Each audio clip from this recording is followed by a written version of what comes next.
अस्सलाम वालेकुम नाजरीन, आप देख रहे हैं सूबाई रंग न्यूज़ और इंटरटेनमेंट चैनल और मैं हूं मोमना शहबाज।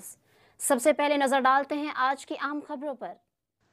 बार एसोसिएशन मंचनाबाद में इंतखाबात की गहमा गहमी शुरू हो चुकी है। मियां बिलाल अकरम सुखेरा एडवोकेट उम्मीदवार बराए जनरल सेक्रेटरी साल 2024-25 के लिए बाकायदा ऐलान कर चुके हैं। मंचनाबाद आज बार एसोसिएशन के उम्मीदवार बराए जनरल सेक्रेटरी मियां बिलाल अकरम सुखेरा एडवोकेट के वोटर्स सपोर्टर्स की जानिब से वकला के एजाज में जहराने की तकरीब का अहतमाम किया गया, जिसमें तमाम वकला ने भरपूर शिरकत की। इस मौका पर उम्मीदवार बराए जनरल सेक्रेटरी बार मंचनाबाद ने वकला से खत्ताब में बताया कि मैं अपने वकला बरादरी की वेलफेयर, बेंच और बार को मुत्तहद रखने की हर हद तक अपनी सलाहियतों को बरूए कार लाऊंगा और अपने वकला भाइयों के दुख सुख में कभी पीछे नहीं रहूंगा।